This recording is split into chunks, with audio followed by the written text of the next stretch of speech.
Sakderenge nglajengaken mirsani video sakjangkepipun, kula aturi kapurih nutul tombol subscribe supados boten ketinggalan video salajengipun. Kagem kemanfaatan video menika, monggo dipun like, komen, lan ugi share. Mugi panjenengan sedaya pinaringan seger waras, bejo donya bejo akhirat, rahayu rahayu rahayu sagung dumadi.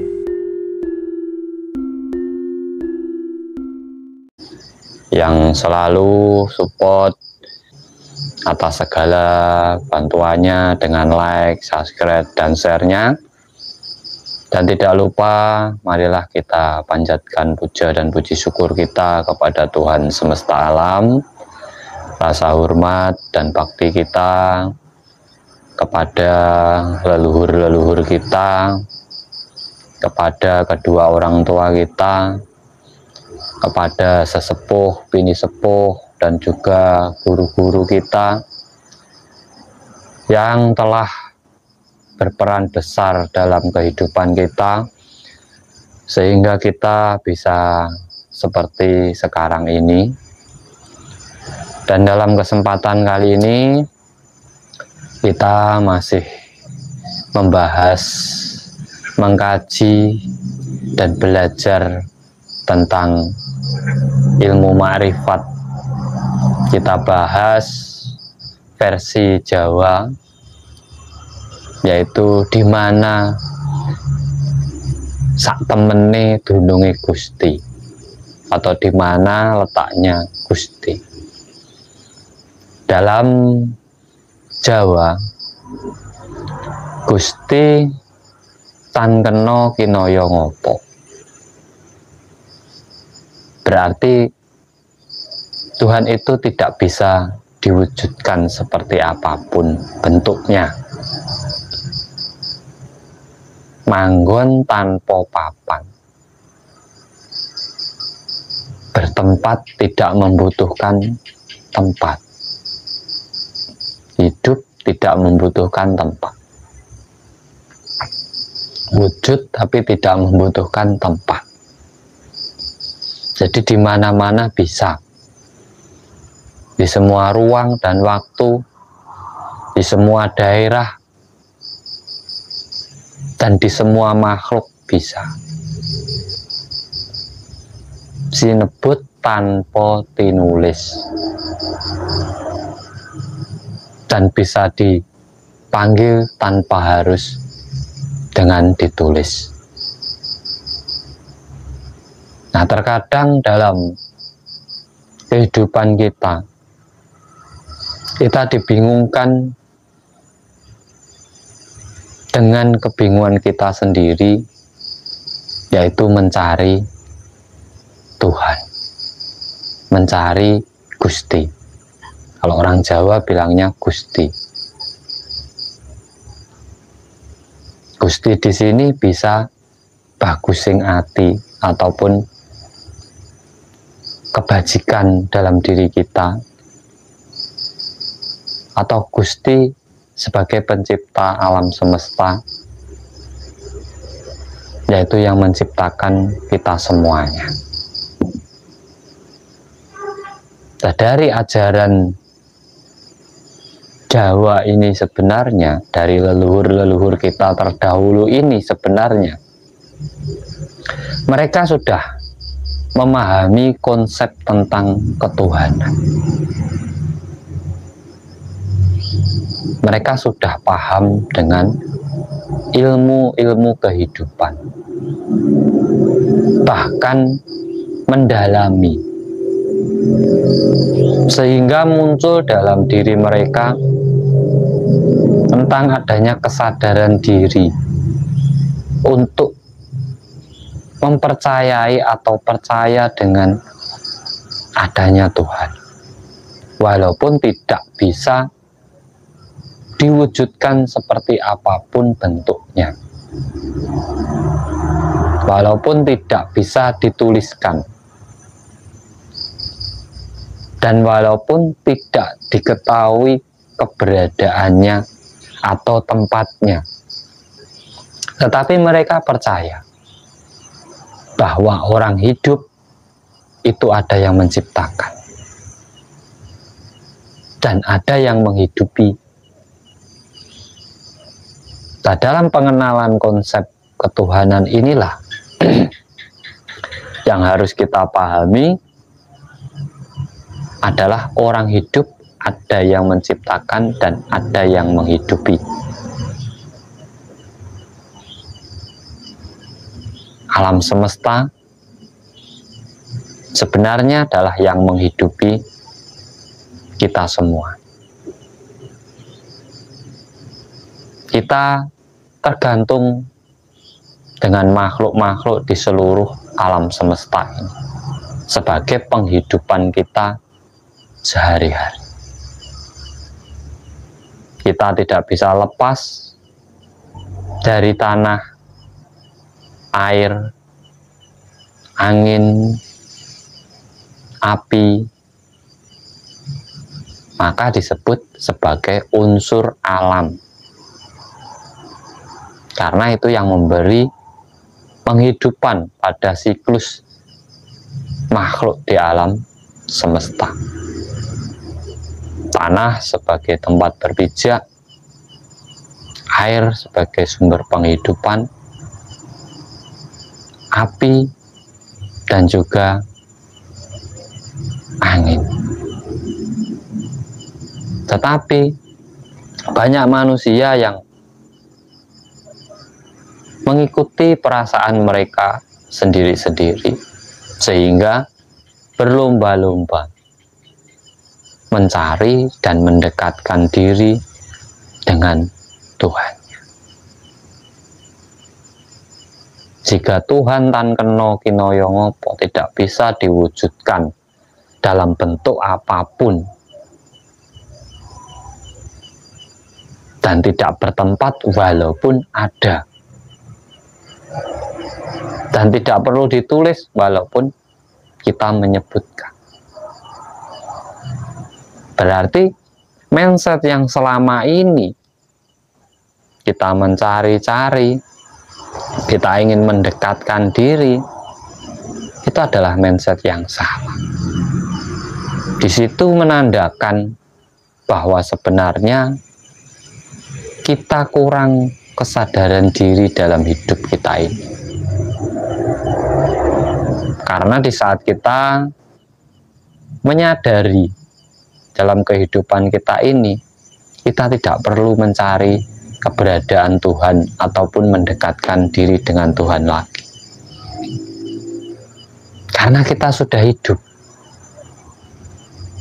Dan di saat kita beriman, kita meyakini kalau kita hidup itu ada yang menghidupi, ada yang menciptakan. Lalu kenapa kita mencari? Kita kebingungan. Atau mungkin selama ini sebenarnya kita hanya ketakutan. Ketakutan dari sesuatu yang berbentuk pembalasan ataupun kemuliaan, antara surga dan neraka, antara siksaan dan ganjaran. Kita hanya menakutkan itu saja. Kita takut dengan sesuatu yang belum kita alami. Makanya kita berlomba-lomba mendekatkan diri. Agar apa? Kita tidak terkena siksa. Kita bisa masuk surga. Sebenarnya hanya itu yang menjadi dasar banyak orang untuk mencari keberadaan Tuhan. Disinilah hilangnya kesadaran diri, mengikuti rasa takut, rasa terlalu, seperti halnya Tuhan itu menakutkan.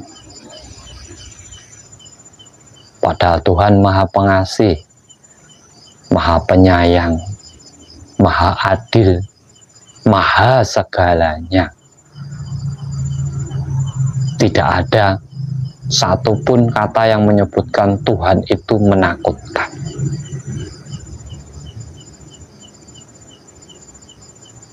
Dan konsep dari leluhur kita terdahulu di situ menandakan bahwa orang hidup hanyalah untuk berdharma. Siap Kang, ini suaranya sudah jelas atau belum?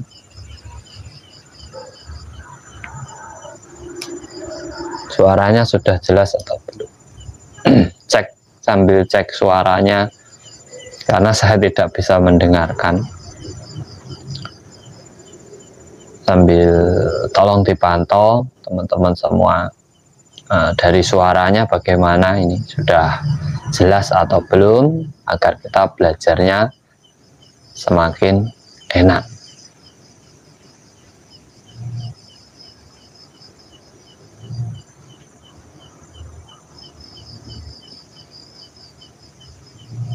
Makanya kesalahan kita itu sebenarnya sesimpel itu, dimana kita tidak menyadari tentang keberadaan Tuhan kita yang sebenarnya. Kita hanya mencari, bingung mencari setiap hari, bingung mendekatkan diri setiap hari. Setiap hari hanya kebingungan untuk itu, takut dengan siksaannya, dan berharap ingin mendapatkan surganya. Hanya itu yang dicari, sehingga lupa dengan tugas akan kehidupannya. Tuhan menciptakan kita itu untuk apa? Apa hanya untuk takut dengan siksaan dan kesalahan kita? Tidak. Karena kita tidak minta. Tidak ada orang yang minta untuk dihidupkan, itu tidak ada. Tidak ada orang yang minta untuk dilahirkan, itu tidak ada. Tetapi kita mengikuti dharma. Tuhan memberi kepercayaan kepada kita, diturunkan di muka bumi ini dengan membawa tugas masing-masing. Kang Jiwa Al-Fakir matur sembah nuwun, Kang Satrio Sejati matur sembah nuwun, buat teman-teman semua yang sudah hadir matur sembah nuwun. Terima kasih. Salam rahayu dari Kang Tro. Makanya banyak orang yang berlomba-lomba berbuat kebaikan hanya untuk mendapatkan imbalan, hanya untuk pengen masuk surga. Itu kan kesalahan, sehingga kebaikan mereka harus sesuai dengan aturan. Namanya orang berbuat baik itu tidak butuh aturan.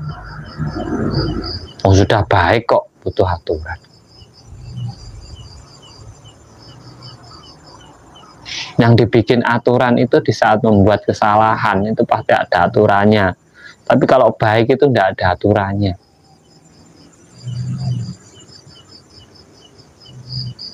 Untuk memberi kepada orang lain itu tidak butuh aturan. Harus seperti ini, harus seperti ini, harus seperti ini. Itu tidak butuh. Karena apa? Itu buah kebaikan. Tetapi di saat kita melanggar, berbuat merugikan orang lain, itu baru kita ada aturannya. Karena itu sebagai batasan agar kita tidak selalu menyakiti orang lain ataupun merugikan orang lain. Nah, dari kata-kata leluhur yang menjadi sebuah pesan atau pitutur untuk anak cucunya, Seperti halnya Gusti manggon tanpa papan, sinebut tanpa tinulis, tan kena kinaya ngopo.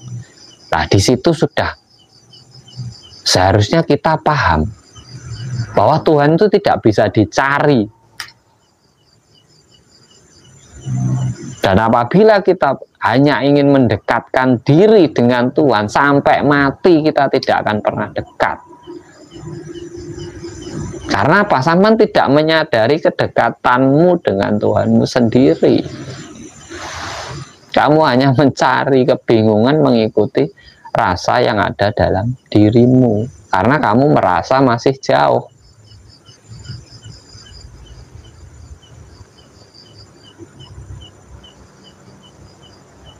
Karena kita merasa masih jauh. Nah, kalau dalam Jawa, dalam ajaran leluhur, berarti wujud Gusti itu seperti apa? Tan kena kinaya ngopo, tidak bisa dibentukkan seperti apapun.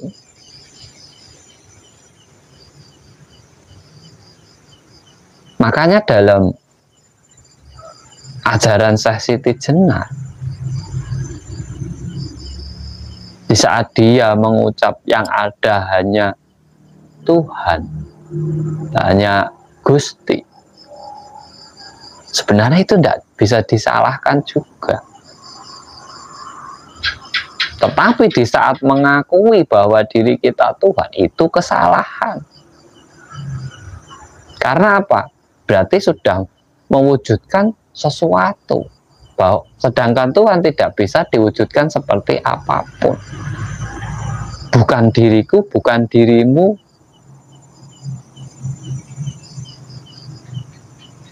Tetapi yo diriku, yo dirimu, dan seluruh makhluk di alam semesta ini. Tetapi bukan salah satunya. Karena apa? Itu tadi saling bertergantungan, saling menghidupi. Kita hanya mencari yang menciptakan, tapi kita lupa yang menghidupi. Yang kita kejar-kejar itu hanya yang menciptakan.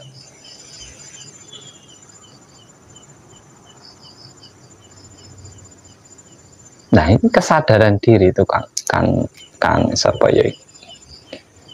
Kang Yunus.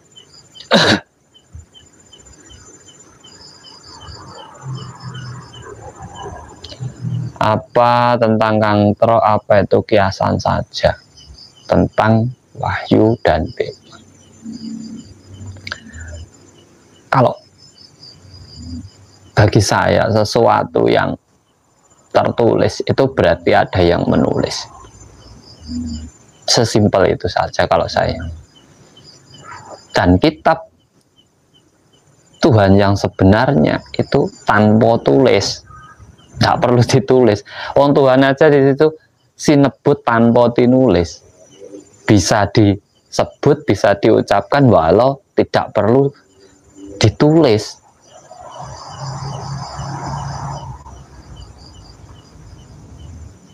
Karena Tuhan sendiri tidak membutuhkan agama, tidak membutuhkan keyakinan, tidak membutuhkan makhluknya. Dan kita diberi kepercayaan untuk hidup di alam semesta ini, yang seharusnya kita telaahkan apa tujuannya, kan gitu.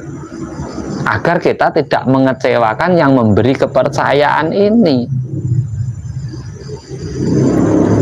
Kalau saya pribadi kan tugas manusia hidup ya, membuat Tuhan senang. Kalau Tuhan senang, ya kita pasti diberi kesenangan.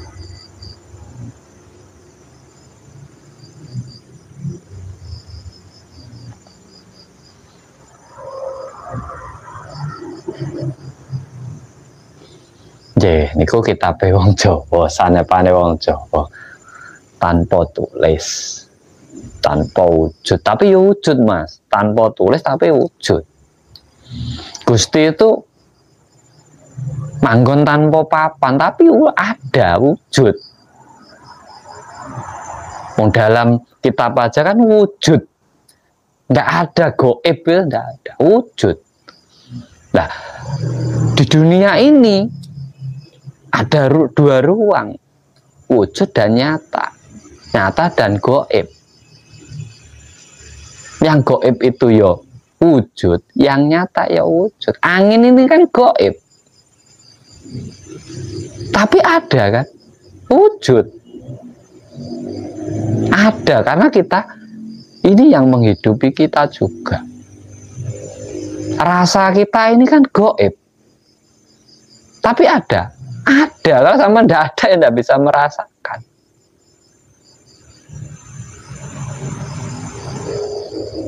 Tidak bisa merasakan. Tapi ya itu tadi, tan keno kinoyo ngopo, tidak bisa diwujudkan satu.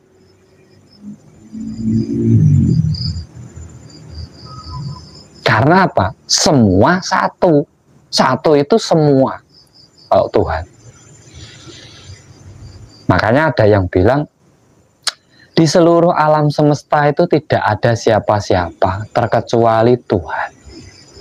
Semua milik Tuhan. Semua milik Tuhan. Dan yang ada ya hanya Tuhan. Ada yang bilang itu ya benar.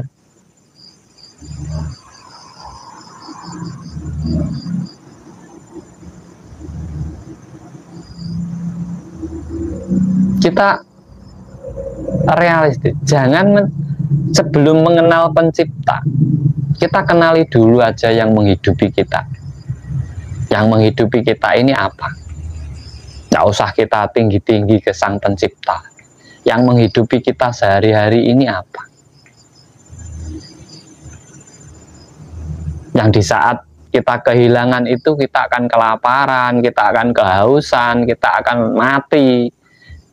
Bahkan banyak orang mati karena kelaparan, banyak orang bingung karena tidak ada air, banyak orang mati karena udara tercemari, banyak yang bingung apabila tidak ada cahaya matahari. Kita sadari itu aja, tidak usah terlalu tinggi. Nah itu wujud atau goib? Yang menghidupi kita ada yang goib, ada yang wujud. Yang goib tapi ya ada, yang wujud apalagi di sekeliling kita. Makanya tan keno kinoyo ngopo, tidak bisa diwujudkan salah satu. Berarti air ya tidak bisa, karena sampean butuh tanah juga. Berarti tanah yang berperan tidak bisa. Tanah ya juga butuh, kita butuh angin juga. Berarti angin yo ndak sampean makane dari tumbuhan, butuh tumbuhan. Terus kayak apa? Ya semuanya. Makane tunggal, esa, satu.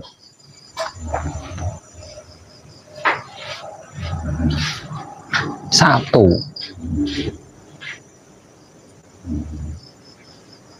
Makanya dibilang segala puja-puji hanya bagi Allah semesta alam. Kenapa ditambahi semesta alam? Antara pencipta dan yang menghidupi.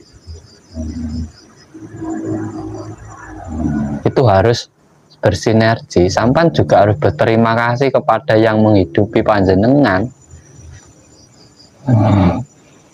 Karena tanpa ada yang menghidupi kita ya juga tidak hidup.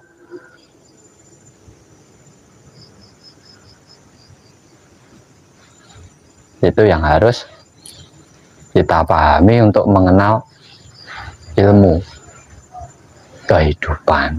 Karena yang paling susah itu ilmu kehidupan.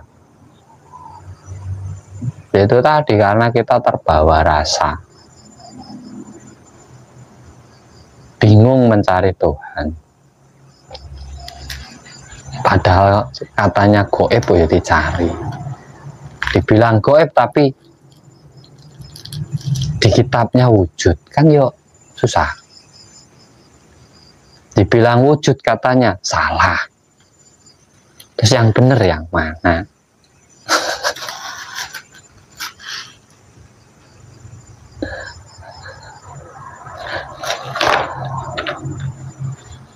Di saat sudah hidup bilang Tuhan jauh. Ya kalau jauh mati kita. Yang hidupi kita siapa? Yang hidupi badan ini sehingga bisa bergerak, sehingga bisa melakukan apa-apa ini siapa kalau tanpa kuasa dari Tuhan? Berarti dekat. Dekat dicari,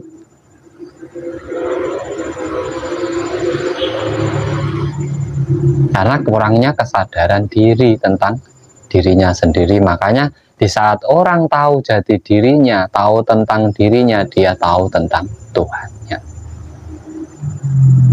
Itu di situ sebenarnya letak. Di saat kita paham tentang diri kita, bahwa kita itu ada 5 unsur alam. Semua unsur alam itu ada pada diri kita. Dan di saat kita hidup setiap hari dari alam semesta,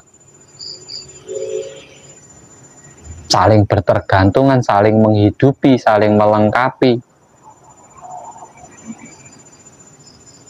Di situ kita mengenal keesaan Tuhan. Bahwa tidak ada yang bisa jauh salah satu unsur alam ini. Itu ya harus kita pahami sebenarnya. Pangtra badhe tangklet napa leres tiyang Jawi niku kitabe welas asih lan lakune mboten maem senyawa ngapunten di luar tema. Ndak lah Mas. Kitab orang Jawa itu kan sebenarnya nggak ada, itu hanya laku Mas, laku tirakat kayak nggak boleh makan senyawa, itu hanya laku tirakat. Laku tirakat. Mau hidup itu disuruh makan, makan untuk hidup, suruh makan kita itu. Orang dulu itu kan sering puasa karena apa? Cari makan susah. Makanya banyak puasa orang Jawa dulu. Kalau kitabnya, kalau welas asih itu ajarannya Mas, budi, ajaran budi pekerti. Welas asih itu ajaran, bukan kitab. Kalau yang dibikin oleh manusia banyak kitabnya, oleh para brahmana dulu, para resi-resi itu ya banyak. Bahkan sampai sekarang ada kalau kitab Jawa itu kitab itu kan buku yang ditulis kan jadinya kitab. Kalau ajarannya ya itu welas asih, tata krama, gaungkuh, adab nih. Budi pekerti, ajaran Jawa itu budi pekerti. Yang sekarang hilang kan ajaran itu. Banyak orang pinter tapi kurang berbudi. Pinter banyak, budi kurang. Nah ini ya fenomena dari apa itu perjanjian yang dulu pernah ada. Makanya orang bilang sekarang ini zaman goro-goro, zaman kembalinya Sabdo Palon Noyo Gegong. Di saat perjanjiannya katanya sudah diingkari. Kan perjanjiannya cuma simpel dulu itu. Kamu boleh masuk dan mengembangkan ajaranmu di tanah Jawa asalkan satu, tempat ibadahmu tidak melebihi dari tempat orang Jawa. Kedua, tidak melarang tradisi budaya Jawa. Ataupun tidak menentang ajaran dari Jawa. Kan itu cuma pas seperti itu. Lah di saat anak cucu saya kehilangan budi pekerti dan tatanannya saya akan kembali menagih janji. Kan gitu aja, Mas.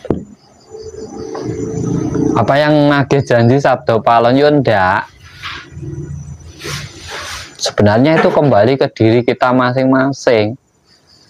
Setelah kita menjalankan ini itu kok ndak ada titik temunya, akhirnya kita kembali kesadaran diri, kita mencari ajaran leluhur kita kembali. Sebenarnya itu nagih janjinya.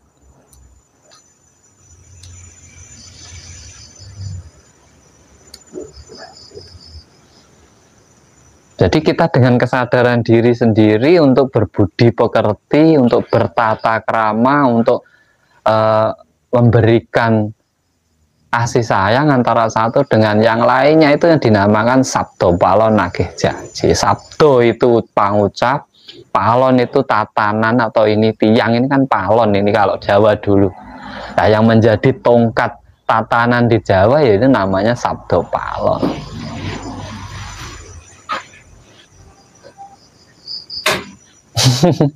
Ini kan laku tirakat, Mas. Keyakinan ngono bae, rasa digagas.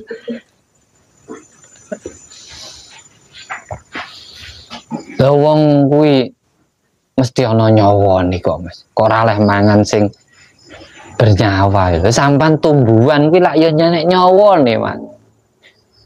Banyu iku lak ana nyawane to. Piye? Sing ana nyawa niki kan ora manungsa tok. Tidak hanya manusia saja yang bernyawa itu. Air itu ya bernyawa. Angin bernyawa. Semua yang hidup itu pasti bernyawa. Tidak boleh makan yang bernyawa tapi makannya sayur kangkung, sayur lodeh, ya sama saja. Itu ya, tumbuhan itu ya bernyawa kok. Kenyataannya waktu dipotong di sayur ndak hidup dia, berarti kan mati. Dari yang hidup menjadi mati, kayak bernyawa.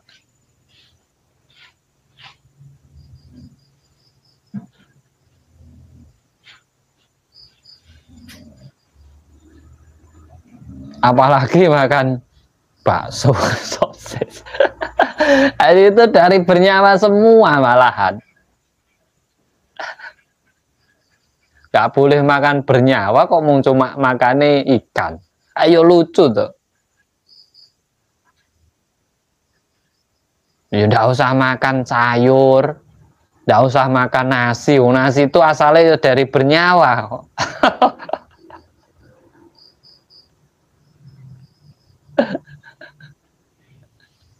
Kalau ndak bernyawa kan ndak ada padinya, ndak ada nasinya. Itu kan bernyawa.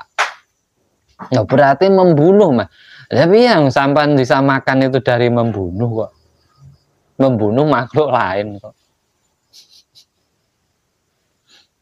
Pengen makan ayam ya kita membunuh ayam. Ya memang kodratnya dia untuk kita makan. Gak ada salahnya.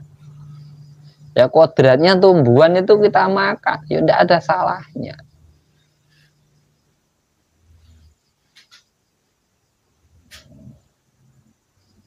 Kan seperti itu. Kalau kita belajar ilmu kehidupan yang benar. Kalau membunuh itu dosa. Lah sampan itu tiap hari kan kita ini membunuh, Mas.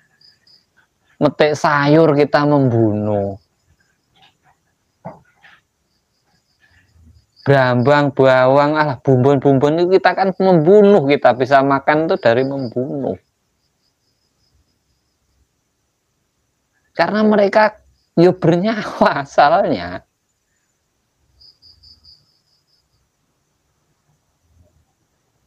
Tidak bisa.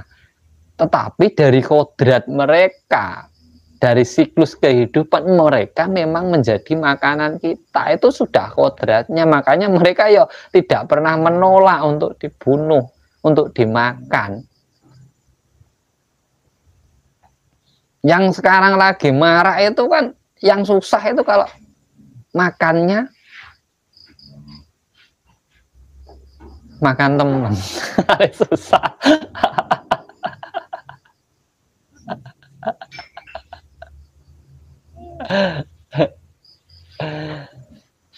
Ngono rencang kula meh ajak kula laku tirakat olah rasa cara nyampe kan wae salah kabeh Kang.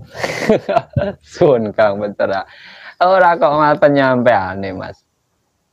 Pemahaman makanya orang mencari ilmu itu yang susah kan bukan pinternya, yang susah itu pahamnya. Kalau pinter itu mudah. Hampir setiap tahun itu sekolah mengeluarkan orang pinter-pinter. Tapi yang paham kan jarang. Nah, pemahaman ini loh ya Mas yang susah. Makanya belajarlah mencari pemahaman agar apa mendapatkan pencerahan. Kalau sampai hanya belajar mencari pinter, sampai nanti masih kalah dengan orang yang paham.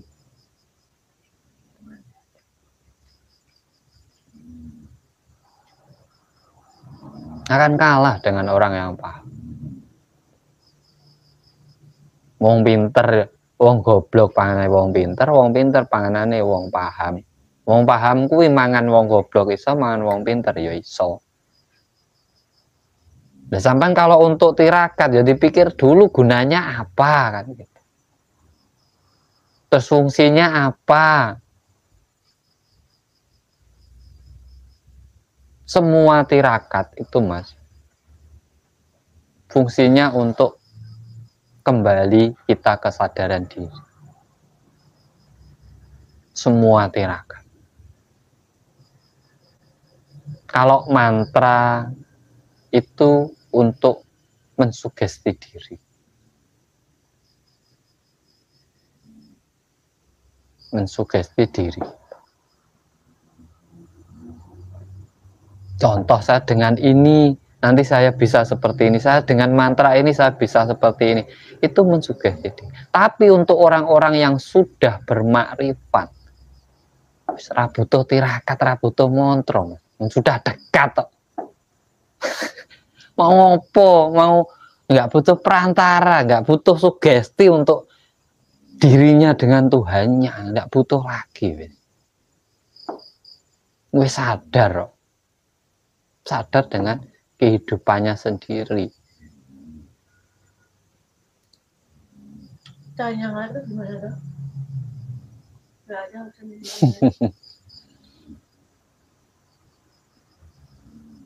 Wong urip iku wajibe sinau.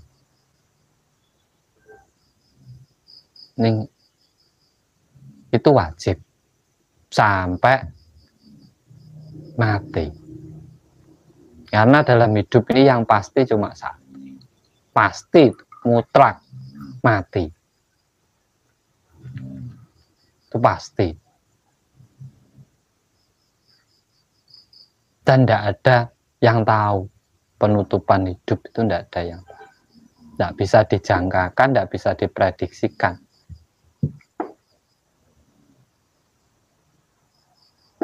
Tidak bisa diprediksikan. Ya kalau umur sudah dicatat, sudah dinaskan kan, orang-orang yang gantung-gantung itu kan tidak mati harus.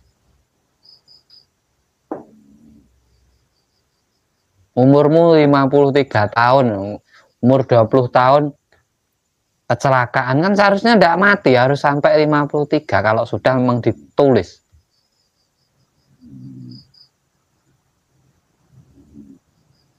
Berarti kan pilihannya kamu pengen umur panjang ya jagalah dirimu, berhati-hatilah.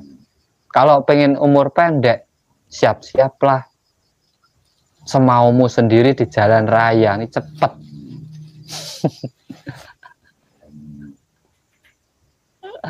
Cepet nanti.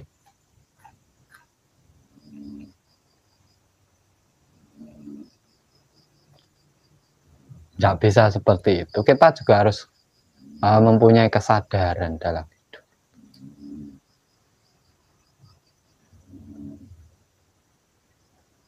Rahayu, rahayu. Terima kasih Kang Sardianto. Berarti doa sama halnya sugesti ya Kang.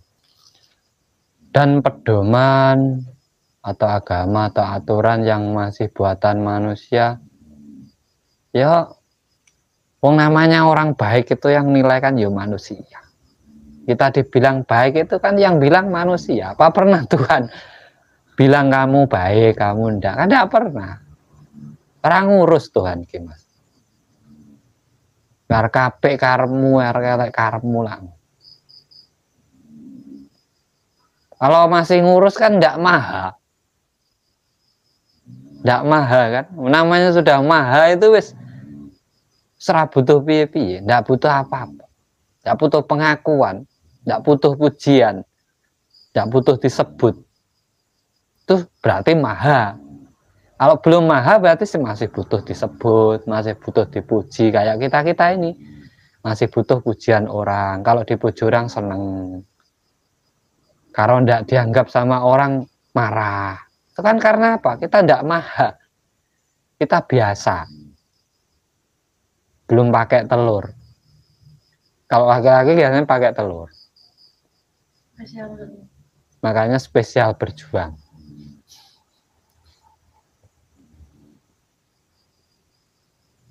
Nah contoh gini aja, sampan dengan kenapa yuk? Sudah sampan seperti ini, memohon seperti ini. Yang mendengar doamu kan dirimu sendiri. Dan itu menjadi motivasi dalam dirimu sendiri.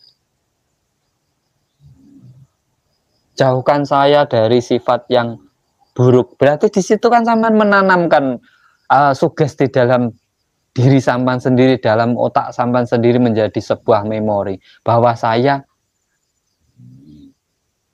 jauh dari perbuatan buruk. Akhirnya sampan mau melakukan kesalahan gitu kan sampan sendiri yang mengatakan, oh ini salah, oh ini salah, oh ini salah.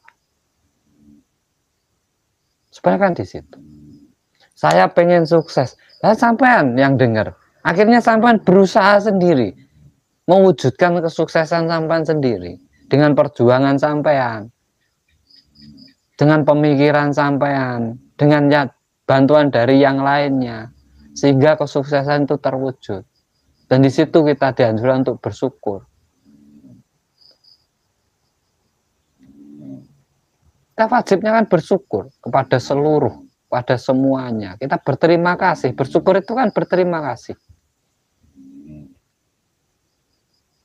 Apa sampean pernah bersyukur kepada tanah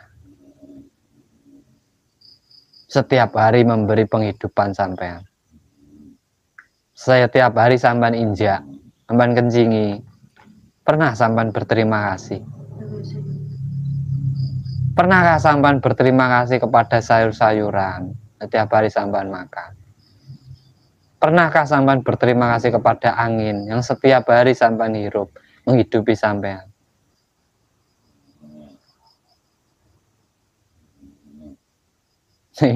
Ini memang ini cara melepas mental block.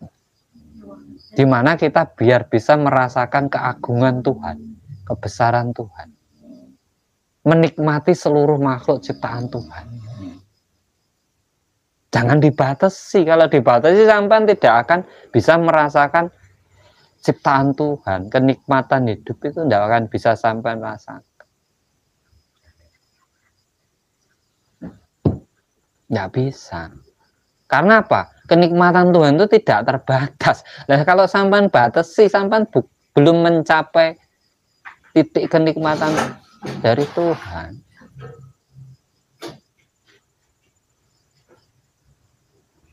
Dari situ kan yang harusnya kita sadari. Kita itu membatasi nikmat kita sendiri.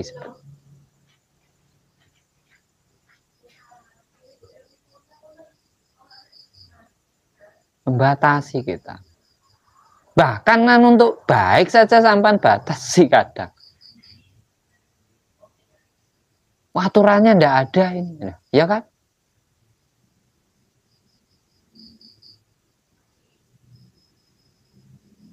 Mau menolong orang loh, mau ngasih orang kadang dibatasi. Oh, itu bukan sekeyakinan dengan kita, ndak usah.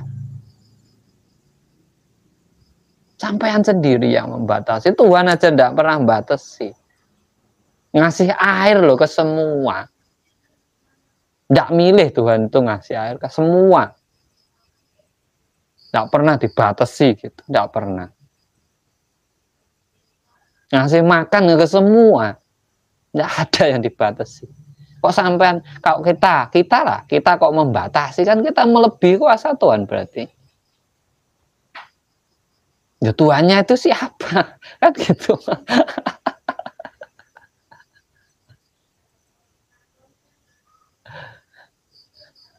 Itu kalau kita kesadaran diri. Ma'rifat itu tidak sulit, Mas. Yang sulit itu apa? Pencernaannya, pemahamannya. Memahami ma'rifat itu sulit. Karena apa? Pasti bertentangan dengan rasa. Ini nggak pas ini nggak pas, ini nggak pas. Tapi kalau sampean pikir sebenarnya,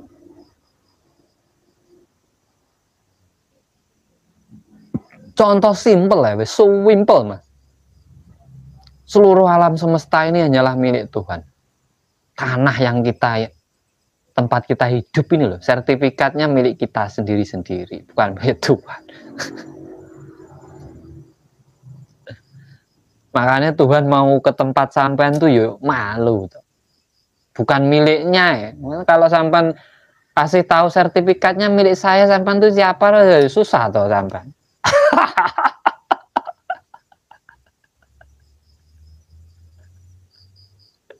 Bahkan udara itu dibatasi, Mas. Langit itu dibatasi. Ada pesawat masuk, jatahnya daerahnya orang, negaranya orang, tembak. Dibatasi, wis. Laut dibatasi, tanah dibatasi.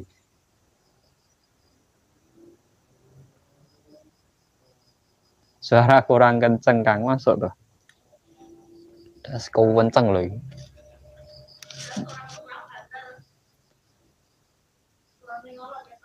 Loh, kan yang apa? Yang membatasi kita atau Tuhan? Kan kita.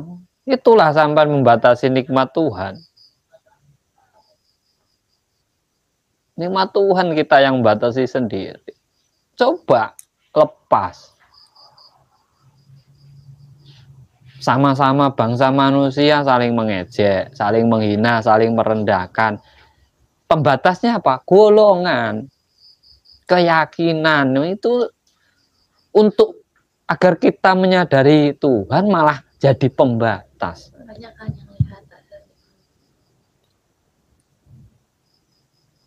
Kan aneh, kita itu loh yang aneh itu sebenarnya. Tuhan tuh enjoy aja, sampai kita sebut ya ndak ngurangi apa-apa, ndak nambahi apa-apanya. Kita ndak inget dia ya, dia juga nggak berkurang apa-apanya. Maha kok dia. Tuhan itu maha segalanya kok. Makanya ndak butuh apa. Nah, kita yang butuh akhirnya apa? Membatasi. Tanah batasi. Bahkan apa?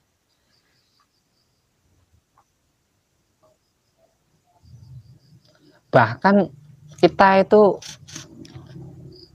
milik Tuhan aja kita jual belikan. Untuk apa? Hidup.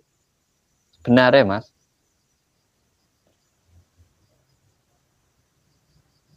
Nah ini Tuhan manggon tanpa papan. Dia itu berada di mana aja, tidak perlu tempat, ruang atau waktu, itu tidak butuh. Di mana-mana ada.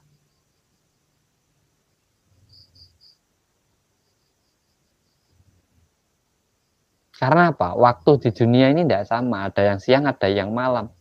Ada yang selisih 1 jam, ada selisih berapa menit, ada selisih berapa detik. Kalau Tuhan masih membutuhkan ruang dan waktu, ya tidak bisa kemana-mana, Mas.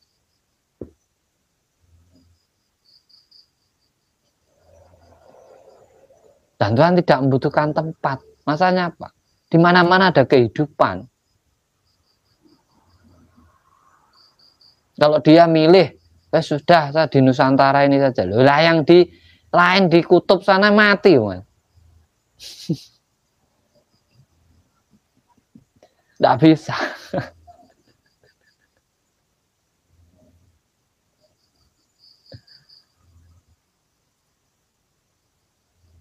Saya kadang berpikirnya, banyak orang mengira Tuhan itu gaib, padahal Tuhan itu nyata. Tapi kita tidak menyadarinya. Karena apa? Kita lupa. Kita hanya mengikuti rasa yang ada dalam diri kita. Rasa takut, takut disiksa nanti, takut tidak masuk surga, takut dengan Tuhan. Nah, Tuhan tidak menakutkan kok.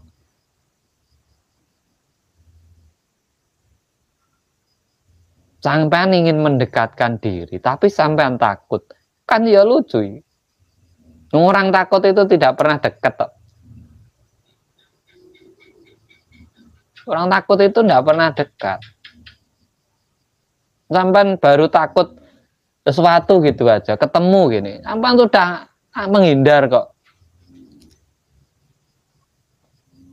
Tugas kita itu hanya berterima kasih, bersyukur, dan membuat Tuhan bahagia.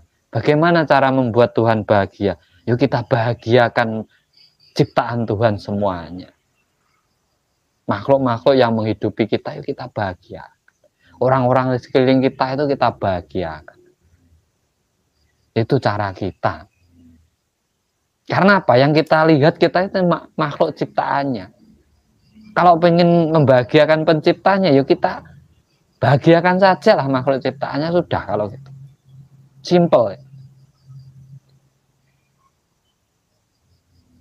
Kalau apa yang kamu kerjakan hanya untuk kebaikanmu sendiri, untuk kebahagiaanmu sendiri, kamu belum hidup. Karena hidup itu bukan untuk dirimu sendiri. Kamu dihidupkan itu untuk melengkapi orang lain. Bukan untuk diri kita sendiri. Di saat kita mencari kebaikan dalam diri kita sendiri, kita itu tidak percaya Tuhan. Tuhan itu menciptakan kita sudah sangat baik kok. Yang tidak baik kan rasanya dewi, kelakuannya dewi. Kalau penciptaan Tuhan ada diri kita, sudah luar biasa. Kita itu paling sempurna daripada makhluk yang lainnya. Tinggal bersyukur aja kok susah. Tinggal berterima kasih aja kok susah. Masih meminta, kurang apa? Sampai kalau mau meminta itu meminta apa lagi? Air ada, tanah ada, tumbuhan ya ada, makan tiap hari ya ada. Mau minta apa? Minta keselamatan Kang, hati-hati yo, hati-hati hidup biar selamat. Bukan minta selamat tapi tidak hati-hati ya. Tabrak truk. Ini loh Mas, kembali ke mindset dan pola pikir yang benar. Sehingga kita benar-benar menyadari kebesaran Tuhan. Kalau sampan menyadari itu, malu sampan mau meminta. Malu sampan. Sampeyan pasti berpikir gunane Gusti Allah iki gawe tanganku, gawe sikilku, gawe cangkemku, gawe utekku ki terus dienggo apa nek aku njaluk wae. Semua sudah ada, tinggal kita mengambilnya bagaimana, kita mencarinya bagaimana.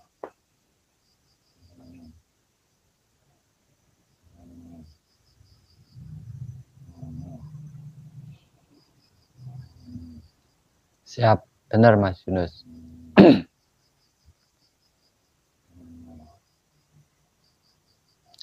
itu sebenarnya ilmu kehidupan. Makanya orang dulu, orang Jawa ataupun leluhur kita terdahulu, sebelum adanya agama atau keyakinan, itu kan sudah memiliki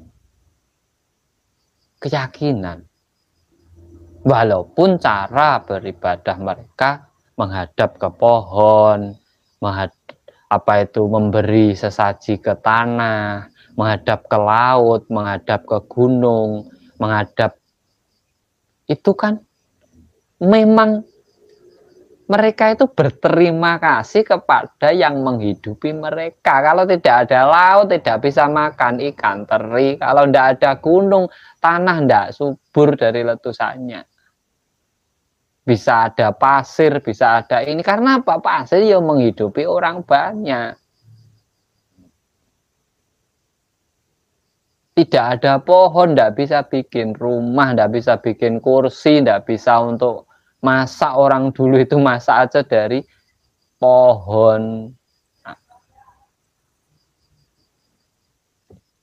Apa salahnya kan? Ya aneh toh.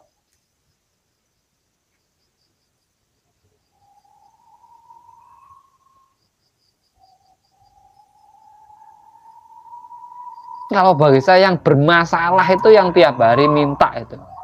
Bermasalah, lupa bersyukur.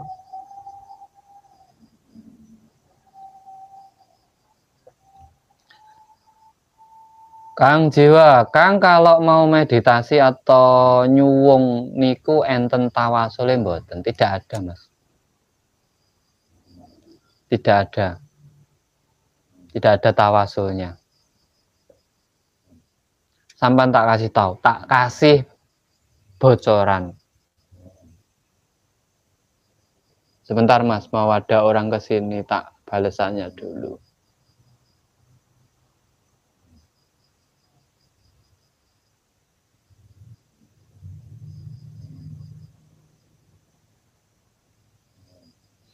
Tak kasih bocoran. Kenapa meditasi tidak memakai tawasulan?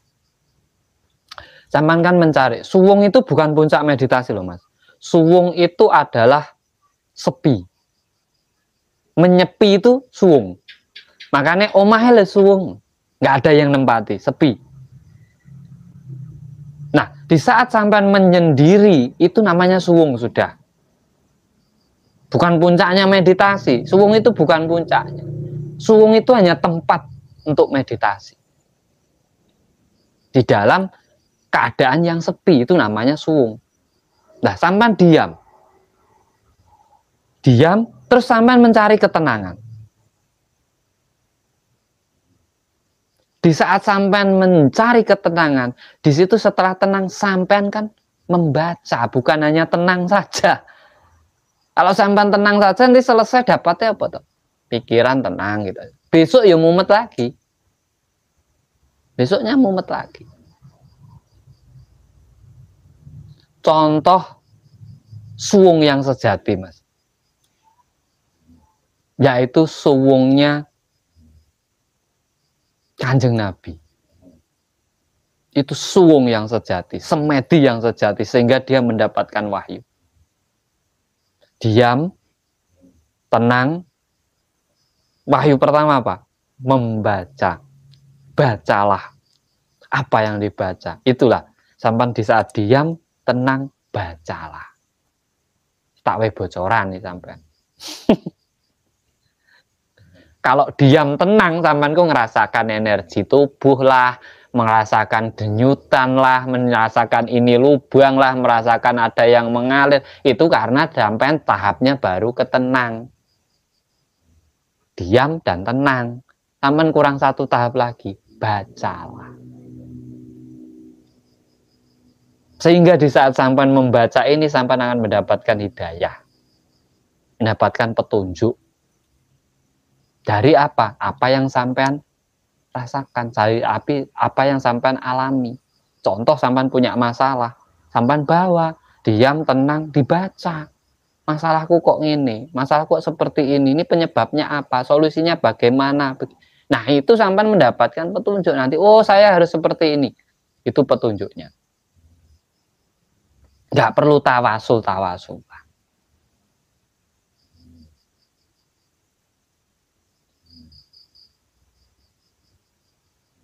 Karena apa? Keberkahan, kerahmatan, itu hanya milik Tuhan. Orang tidak bisa memberi rahmat kepada orang lain. Kalau kita berharap kerahmatan dari orang lain, sama saja tidak percaya dengan Tuhan. Nah, orang sendiri itu adalah suwung atau meditasi, itu adalah cara beribadah orang tauhid. Agama tauhid, keyakinan. Kalau dulu dinamakan kapitayan. Kapitayan itu kan percaya, mempercayai, mengakui. Itu tauhid kalau sekarang, bahasa intelek. Kalau bagi saya itulah agama yang sebenar-benar, tauhid. Percaya dengan adanya Tuhan. Makanya cara beribadah ya diem. Karena apa? Sebenarnya di saat kita membaca, kita membatin, itu kan kita tidak fokus dengan Tuhan. Kita hanya fokus dengan bacaan kita saja. Bagaimana sampai bisa nyambung dengan Tuhan? Sampai masih bingung ngurusi bacaan yang sampai batin lah, yang sampai ucapkan lah.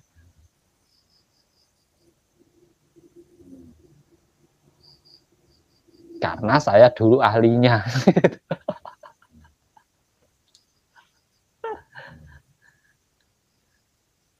Loh, itu benar itu Mas.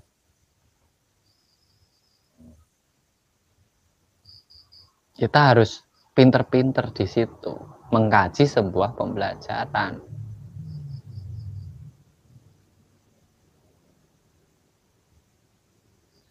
Kang, zaman Jawa kuno kapitayan apa sudah ada sesaji? Apakah ada sembahyang? Sudah ada jamaah? Selametannya berjamaah. Nah, ini selamatan dewi. Orang dulu kan selamatan. Mengaturkan sesaji, ya. Sedekah bumi, sedekah laut. Apakah sesajinya nanti bukan orang? Makanya bukan orang juga yang makan.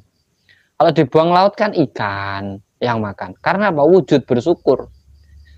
Setiap hari mereka makan ikan. Sekali-kali mereka mengasih makan ikan. Kan gitu, Mas. Orang dulu seperti itu loh. Sampai rasa bersyukurnya itu seperti itu. Kalau orang sekarang kan enggak. Makanan manusia kalau enggak dimakan manusia katanya mubazir kan gitu. Enggak ada yang mubazir. Di dunia ini enggak ada yang mubazir. Enggak ada. Sampai buang nasi ke tanah itu loh, kembali ke tanah. Nanti hasilnya tanah, sampai makan juga. Sampai makan lagi. Enggak ada yang mubazir. Sampai buang itu kalau enggak semut apa ya makan itu. Enggak mubazir. Karena makhluk Tuhan itu bukan kita saja, banyak. Ini kalau sampan pengen membuka mental block sampan seperti ini. Tapi di saat sampan membatasi, sudah sampan terbelenggu sendiri sehingga apa? Ruang sampan itu sempit. Mau gini tidak boleh, gini tidak boleh, gini salah, gini.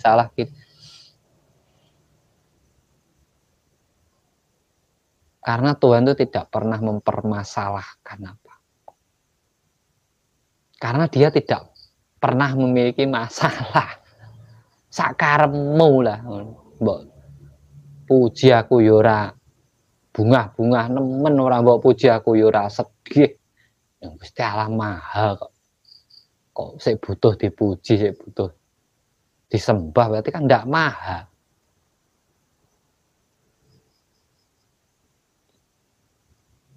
Itu kalau kita kajiannya ma'rifat.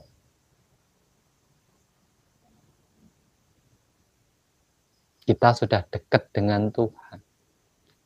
Kalau sampai dekat dengan Tuhan, apa butuh perantara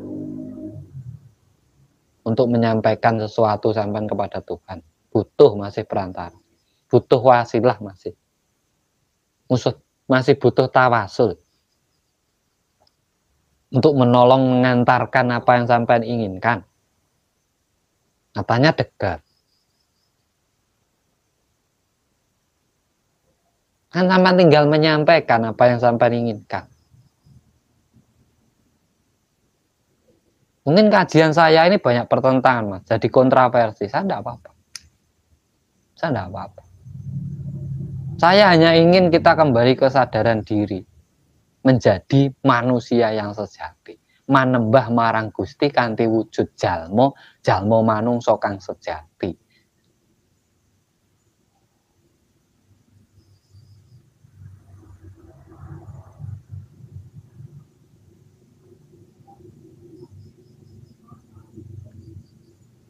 Nah, di situ kita selalu berpikir, selalu mengkaji Karena kita kan untuk belajar hidup itu sudah bukan saatnya. Kita ini tidak saatnya belajar hidup, kita sudah hidup. Kita itu sudah menjalani hidup, bukan saatnya belajar lagi. Saatnya membenahi. Kalau ada yang kurang pas. Bukan kurang pas untuk diri kita, tapi kurang pas untuk orang lain. Karena tugas kita hidup itu menghidupi, merahmati. Makanya tujuan hidup itu sebenarnya rahmatan lil alamin, merahmati seluruh. Karena seluruh itu saling merahmati. Nah, kalau kita membedakan, kita menyekat, kita membuat golongan, kan kita tidak bisa merahmati. Rahmatan lil alaminnya hilang. Rahmatnya hanya untuk golongan sendiri-sendiri. Kalau kita menyekat, membedakan.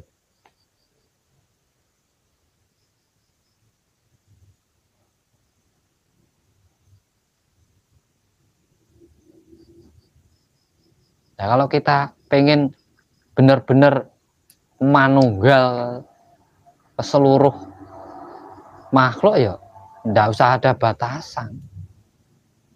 Mau jelek, mau baik, mau orang mana, ya.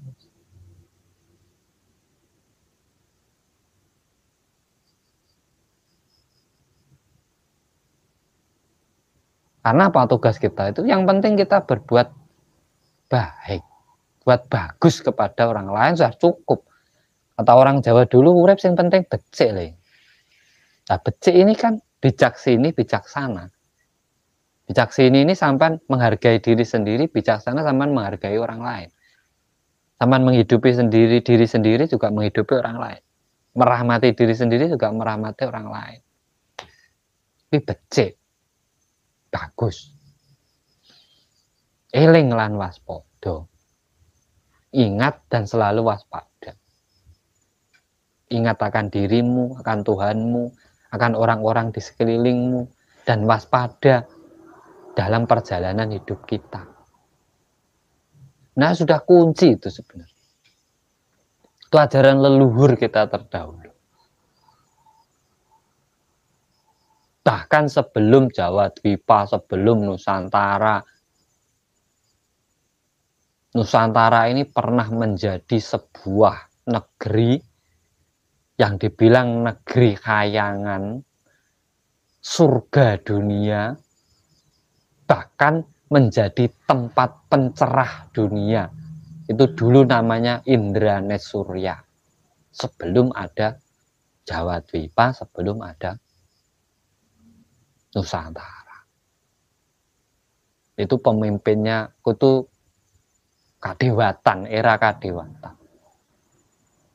Era kadewatan, prakadewatan, kamanungsan. Kamanungsan itu sekarang. Dewatan tuh penuh kemakmuran dulu. Terus habis itu prakadewatan tuh eranya Bratayuda, setengah dewa setengah manusia. Kebaikannya masih tinggi. Masih ada tatanan yang luar biasa. Makanya dulu masih tenar. Dan sekarang ini manusia, kamanungsan. Orang Nusantara itu turunan para dewa. Karena apa? Kepandaiannya. Makanya Indra, Nes, ya, raja pertama itu Batara Indra. Nes itu Ganesha, simbol kecerdasan. Surya itu pencerah dunia. Karena kecerdasannya ini banyak orang yang kesini belajar. Bahkan kitab-kitab kita itu sudah di luaran sana semuanya. Lah kita sendiri kehilangan kitab. Akhirnya didatangkan kitab baru, kan gitu. Ya kalau paham, kalau sadar. Kalau tidak sadar ya tidak apa-apa. Mau namanya orang itu kan dua, sadar dan tidak sadar.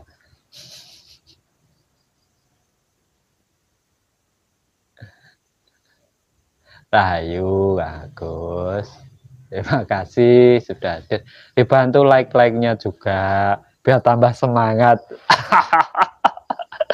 Lali sampai kopi ya Allah.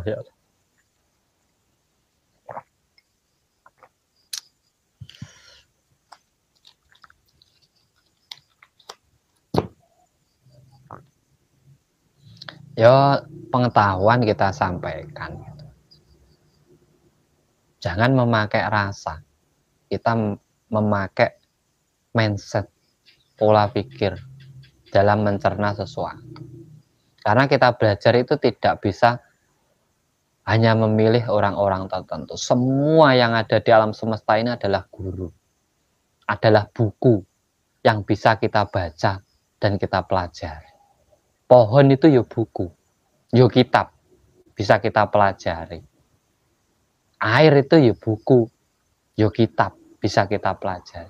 Manusia itu ya buku, ya kitab, bisa kita buka, kita pelajari. Dari apa? Tingkah lakunya, sifatnya.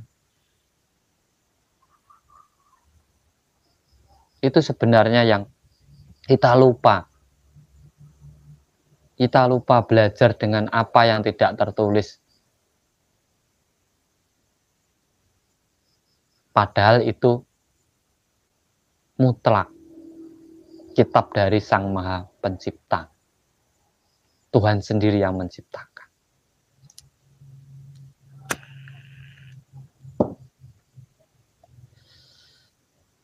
Jadi enjoy, Mas. Enak gitu. Jadi jangan dibatasi, orang belajar itu jangan terbatas. Jangan satu arah. Kalau bisa, arah itu ada 4 kok. Sampai pelajari semua 4 arah. Mendalami semua. Semua tujuannya sama. Merahmati, sama. Budi pekerti, akhlak, sama. Semua pelajarannya sama. Tidak ada yang perlu dibeda-bedakan. Caranya berbeda-beda, tapi kan tujuannya sama. Kita ingin ke suatu tempat kan tidak harus jalannya sama toh. Kita bisa lewat mana. Yang penting kan nyampe-nya. Bukan masalah jalannya, yang penting nyampe-nya. Ya terserah sampai mau lewat belakang rumah orang ya tidak apa-apa, sampai lewat jalan raya ya tidak apa-apa. Itu kan pilihan kita dalam hidup. Pancer yang menjadi pancer kita. Pancer itu ada pada diri kita masing-masing. Pilihan itu ada dalam diri kita masing-masing. Kalau sedulur papat kita itu hanya mengingatkan. Kalau tidak baik, buruk. Tapi pancernya kan diri kita sendiri yang menentukan.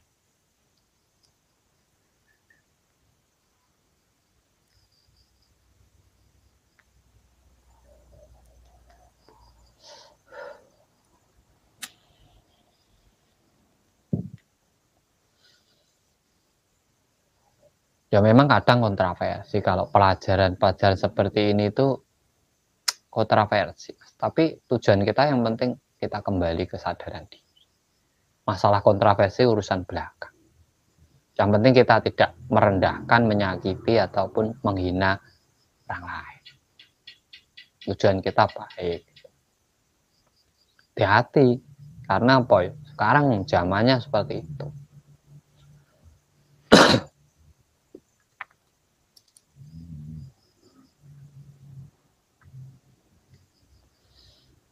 Jadi bersiap-siap, kita hati-hati. Karena ya negara kita ini semakin lama kan semakin maju, semakin berkembang, dan seluruh dunia kan pengen hidup di sini. Saya tidak nerawang, dan tidak pengen memprediksi. Tetapi nanti di saat puncak kemakmuran juga datang kehancuran di negeri kita ini. Itu Maha Pranalaya. Dulu setiap 2000 tahun sekali. Makanya tanah Jawa atau Nusantara itu ditumbali satu cangkir tanah yang umurnya 2000 tahun. Karena apa? Orang dulu itu setiap 2000 tahun kita itu mendapatkan bencana yang luar biasa. Itu disebut Maha Pranalaya. Pulau Jawa itu sudah, Nusantara ini sudah 23 kali kiamat Maha Pranalaya. Kalau dunia 7 kali. bukan perang, bencana.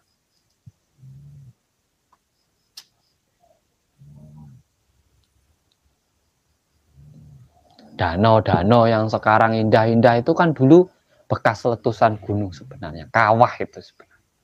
Kalau kita mau pelajari, itu yang membuat Mahapranalaya.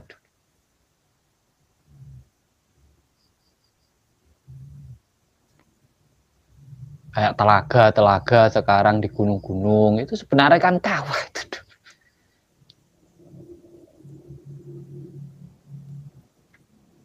Dan kita tidak menyadari itu. Makanya dengan kesadaran diri kita akan waspada dalam hidup. Waspada. Orang dulu itu menghadap ke gunung itu biar tahu kalau ada gunung meletus, mau ada bencana itu biar tahu dia.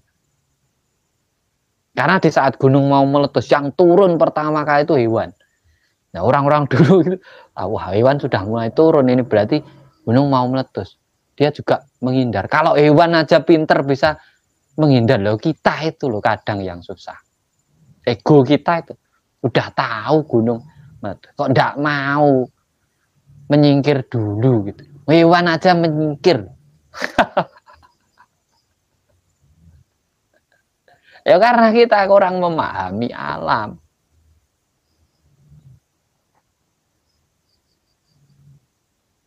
Makanya negara kita ini nanti menjadi negara yang luar biasa. Benar. Kalau prediksi-prediksi orang itu saya tidak jamin. Nanti Indonesia akan gini, nanti. Tidak. Karena kita sudah melewati zaman Kolobendu yang kemarin itu. Penyakit-penyakit yang kemarin, wabah itu sudah. Itu pernah terjadi. Di era Kresna ya terjadi. Rakyatnya Kresna itu mati karena apa? Virus. Terima kasih Kang Manto dari Madiun. Sebenarnya sudah pernah semua itu terjadi. Tadi kita itu mengulang sejarah.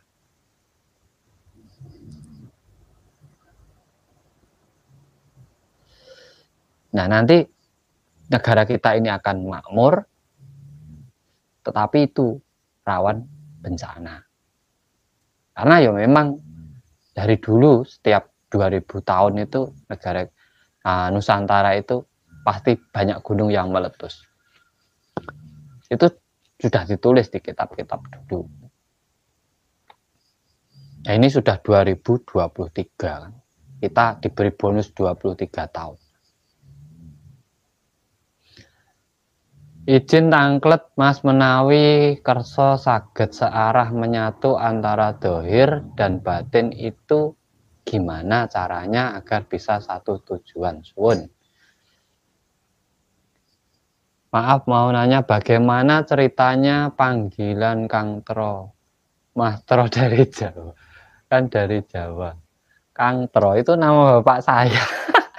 Tro itu nama bapak saya, itu nama panggilan bapak saya dari kecil dan saya anaknya dipanggil Tro juga dan anak saya yang laki-laki ya dipanggil Tro juga. Jadi nanti Tro gitu. Itu panggilan, Mas. Agar bisa menyatu antara jiwa dan raga. Lah, meditasi itu kan sampan itu penyatuan antara luar dan dalam. Spiritual itu kan sebenarnya spiritual itu kan kekuatan dari luar dan dalam, jasmani dan rohani, Mas. Kalau sampan belum bisa menyatukan itu berarti sampan belum spiritual kan? Bukan saya menuduh. Bukan saya menuduh. Kita harus bersinergi antara kebutuhan dohir kita apa, kebutuhan batin kita apa. Kalau kita hanya mengikuti kebutuhan batin, kita tidak ada habisnya juga. Kita mengikuti kebutuhan dohir kita juga tidak ada batin. Yang menjadi tolak ukurnya apa? Ya pemikiran kita. Pemikiran kita. Karena dalam pemikiran itu bisa mengukur kemampuan sampean. Rasa saya pengen mobil, enggak punya uang kok, uangnya cuma untuk beli motor kok cukupnya. Kalau kita hanya mengikuti ini, berhutang kita. Tapi kalau kita dengan pemikiran, udah beli motor dulu. Nah itu antara dalam dan luar.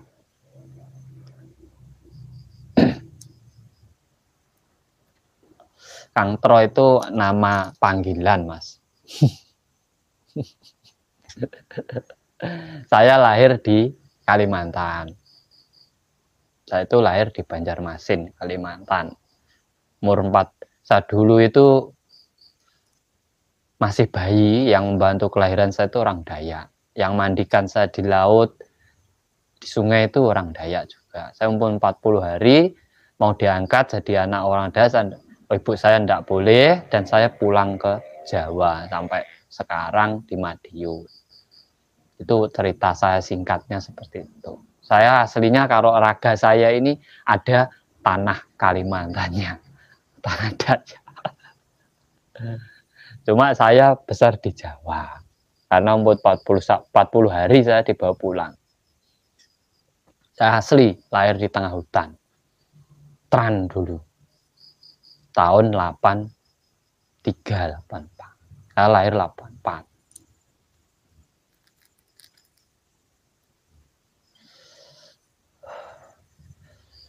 Makanya saya senang kalau Kalimantan nyari tanah kelahiran saya sendiri. Saya sering kadang masuk pengobatan. Karena apa, Mas? Ternyata di sana itu yo berobat itu susah, Mas. Obat itu susah, listrik susah.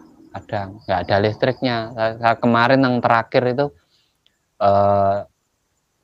nggak ada sinyal, ada listrik. Untuk ngecas HP harus pakai baterai.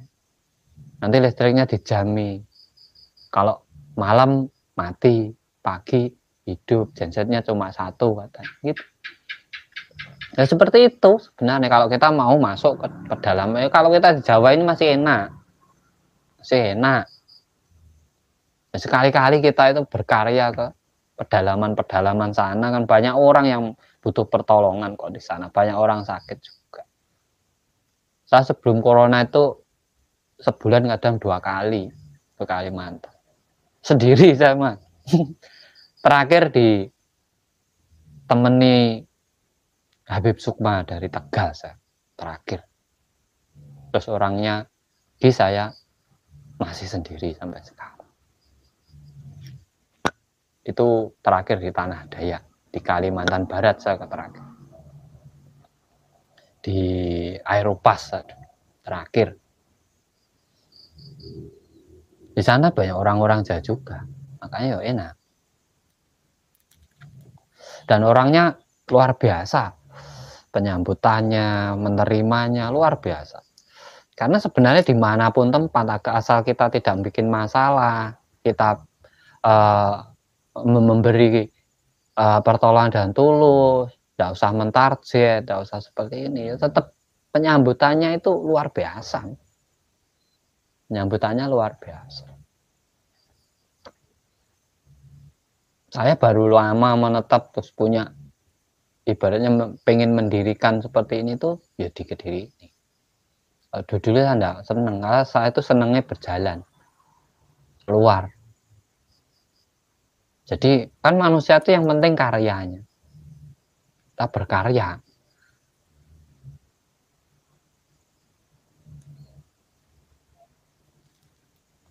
Jadi ya saya diem ini bukan berarti saya tahu-tahu sudah jadi seperti itu, kan enggak. Perjalanan juga. Saya spiritual itu dari umur 12 tahun sampai sekarang. Karena kakek saya juga ahli spiritual Jawa. Kalau dari bapak agama ahli. Kalau ibu kejawen ahli. Jadi buyut saya itu semua Jawen. Ada kitabnya juga. Itu terakhir. Ngapunten napa wonten doa khusus untuk bisa menyatu lahir batin sakinah mawadah warohmah? Apa ada doa khusus untuk menyatukan lahir batin?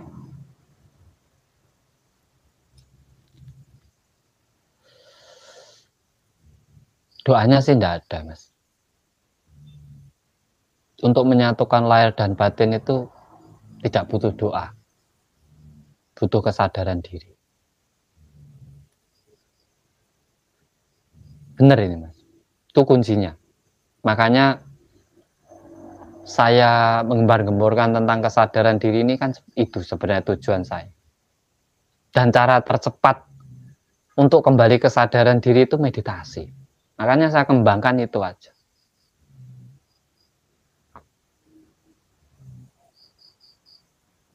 Saya menyampaikan apa yang pernah saya alami, apa yang pernah saya pelajari. Karena saya juga jarang membaca buku itu. Saya belajar spiritual tuh dari perjalanan.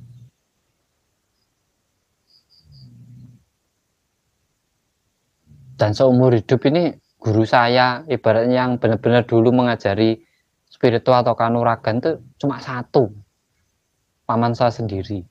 Tidak bisa nulis, tidak bisa baca, hanya pencari rumput. Itu yang sering saya kata, itu memang guru saya dari sekarang sampai sekarang. Orangnya masih hidup. Dia yang memberi motivasi saya di saat saya jatuh, di saat saya seperti ini, dia. Walaupun dia tidak bisa nulis, tidak bisa baca, hanya sebagai itulah saya belajar ketulusan dari saya sendiri. Enggak, makanya nih lho Mas. Angel. Masalah wong ke goroso Mas. Agawa rasa. Nah, kesadaran diri kan manggone ning akal pikiran kan nek loro. Alam pikiran sadar dan bawah sadar. Orang kan sering berada di alam bawah sadar karena hidup manusia itu 75% di alam bawah sadar. Alam sadarnya itu hanya 25%, Mas. Itu kita akui lah. Kita tidak munafik. Saya sendiri seperti itu. Cuma kita berusaha untuk selalu dengan kesadaran diri. Dengan menggunakan akal pikir kita sebelum kita merasakan sesuatu. Itu membiasakan diri sebenarnya, Mas. Salam rahayu Kang Tro, terima kasih Kang Darso. Beberapa waktu yang lalu saya berlatih meditasi tapi mengalami pusing di tengah kedua mata 5 hari. Tapi setelah itu sembuh sendiri. Yang saya alami itu kenapa? Pernah Mas saya itu dulu 3 hari kalau saya. Karena saya memfokuskan di sini, Mas. Jadi meditasi itu saya fokuskan di tengah sini. Saya hanya fokus cakra asna, pusing saya. Tidak diobatin, tidak sembuh. Tapi sembuh sendiri, Mas. Sembuh sendiri. Itu bisa jadi proses pembukaan cakra asna sampai bisa jadi. Dan setelah itu buat teman-teman semua lah, jangan memfokuskan sesuatu di dalam diri kita. Fokuskan pada tujuan panjenengan. Karena apa? Kalau sampean fokuskan di sini, berarti kan seluruh energi tubuh itu sampean tumpukan di sini. Dan itulah yang menyebabkan pusingnya. Darah itu ke situ, Mas. Energi itu hanya satu titik di situ. Ya tidak ubah kita tenaga dalam lah, kita fokuskan di tangan gitu kan, semua ke sini kekuatan. Nah itu kalau semua ke sini kekuatannya kan kita pusing akhirnya, Mas. Logikanya seperti itu aja, penjelasan. Nah, semoga dengan sampean sudah mengalami seperti itu, sampean terbuka pengetahuan sampean, mudah tercerahkan. Biasanya seperti itu. Jadi mengetahui sesuatu itu sampean langsung bisa, oh ini gini, oh ini seperti ini, oh ini seperti ini.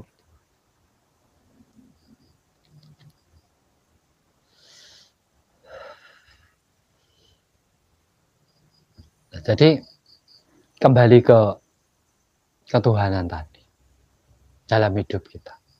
Di saat kita menyadari Tuhan tidak bertempat tapi ada di semua tempat, Tuhan bisa disebut tanpa harus ditulis dan tidak bisa diwujudkan seperti apa saja. Di situ kesadaran diri kita,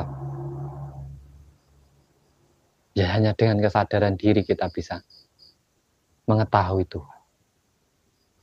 Tidak bisa dicari.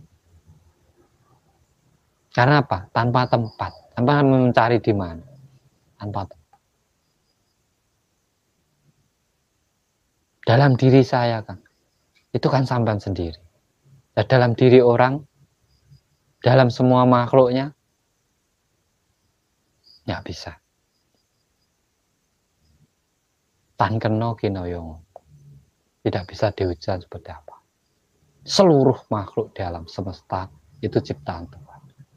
Nah, cara kita untuk membuat Tuhan bahagia, ya kita bahagiakan seluruh makhluk di alam semesta. Agar kita dirahmati Tuhan, ya kita rahmati seluruh makhluk di alam semesta. Agar kita dicukupi Tuhan, ya kita jangan pelit dengan seluruh makhluk di alam semesta. Agar kita mendapatkan pertolongan dari Tuhan, ya kita jangan ragu-ragu menolong antara sesama makhluk di alam semesta. Kuncinya semua seperti itu. Apa yang ada di hadapan kita kerjakan yang sebaik mungkin. Kita tidak usah berpikir yang terlalu jauh, karena kita tidak pernah tahu umur kita sampai mana. Kita tidak pernah tahu umur kita sampai mana. Kita berpikir seminggu lagi, kita tidak tahu besok. Kita tidak tahu 1 jam lagi. Kita tidak tahu 1 menit lagi. Kita tidak tahu 5 menit lagi. Apakah tidak lebih baik apa yang ada di hadapan kita kerjakan sebaik mungkin, karena ini jalan untuk menuju ke depan kita. Apabila di depan kita aja baik, seterusnya kita akan mendapatkan kebaikan. Kita tidak usah meragukan kekuasaan Tuhan. Kita tidak usah mendahului kekuasaan Tuhan. Dan kita tidak usah mengajak hitung-hitungan dengan Tuhan. Di saat sampean tidak pandai berhitung, Tuhan tidak akan pernah menghitung. Tetapi sampean mengajak hitung-hitungan, Tuhan akan menghitung apapun.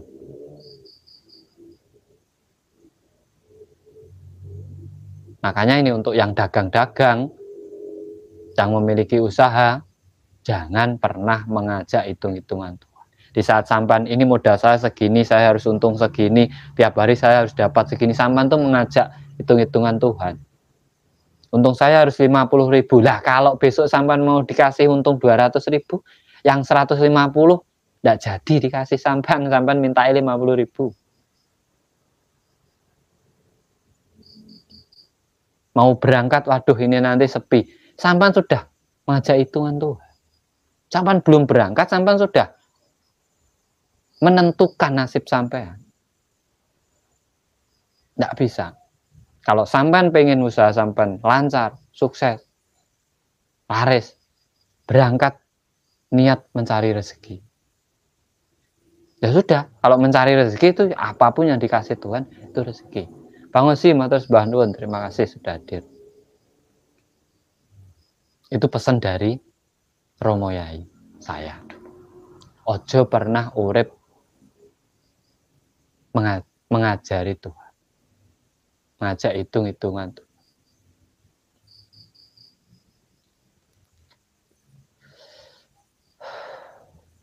Ini nanti ada orang yang mau datang sini, jadi saya juga bersiap-siap. Saya juga bersiap-siap. Matur sembah nuwun Kang Satrio Sejati, sehat, sukses, tetap semangat dalam kemakmuran. Semua saja yang hadir di sini, tidak semoga lah, semua sehat, semua sukses, yang berdagang laris, yang mempunyai usaha dan masalah lancarkan kembali, dan mendapat kemakmuran, kemuliaan di dunia maupun di akhirat nanti. Sampai akhirat. Karena akhirat itu hilangnya nyawa dari dalam diri kita. Akhir itu berakhir, rat itu hidup. Berakhirnya sebuah kehidupan pada diri kita. Itu namanya akhirat. Tidak bisa ditentukan, tidak bisa diprediksikan, tidak ada yang tahu.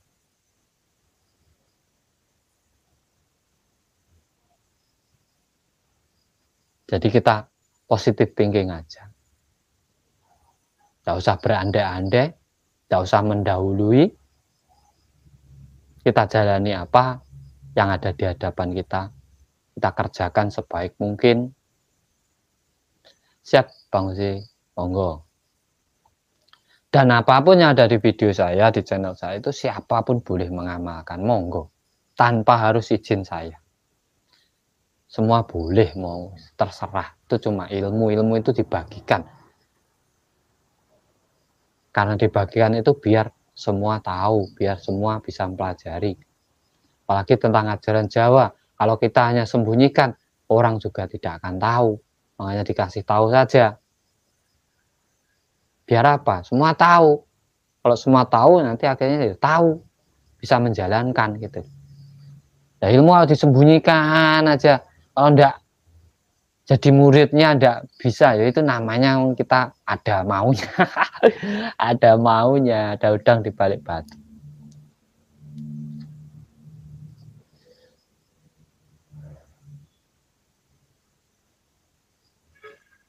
Nah, itu mungkin dari saya sedikit buat panjenengan semuanya. Saya ucapkan terima kasih buat teman-teman semua yang sudah mensupport, mendukung channel saya ini. Apabila ada manfaatnya ya monggo, dengan yang bersedia share ya silahkan di share. Yang ingin masuk grup silahkan WA saya. Nanti saya masukkan grup belajar bareng. Di situ sampai bisa bertanya, nanti saya sendiri yang jawab. Untuk privat ya monggo. 500 seumur hidup. Kalau dipikir ya saya yang rugi ngajari seumur hidup. Selama saya hidup kok. Dan yang ada pembelajaran, pengembangan itu memang untuk menjadi seorang pembimbing. Gemblengan untuk menjadi seorang pembimbing. Saya hanya butuh mungkin 10 orang atau berapa. Tidak usah banyak-banyak. Yang penting nanti bisa bermanfaat habis itu. Bisa memberi pengetahuan ke orang lain. Itu. Dan semoga kita bisa selalu belajar bareng. Kita bisa selalu berbagi antara satu dengan yang lainnya. Dan apabila dari kata-kata saya ada yang kurang berkenan di hati panjenengan, ya saya minta maaf. Saya ini hanya manusia biasa. Saya minta maaf. Saya di Kediri Mas Osi. Saya di Kediri. Kandat Jimbun, sampai di mencari perempatan Jimbun itu sudah dekat dengan tempat saya. Dan untuk semuanya saya ucapkan terima kasih sudah support dan dukung dan mengikuti live saya, ngaji bareng, sinau bareng, ngopi bareng dengan Kang Tro. Apabila ada kurang lebihnya saya mohon maaf yang sebesar-besarnya. Dari saya terima kasih. Salam Rahayu, Rahayu, Rahayu Sagung Dumadi.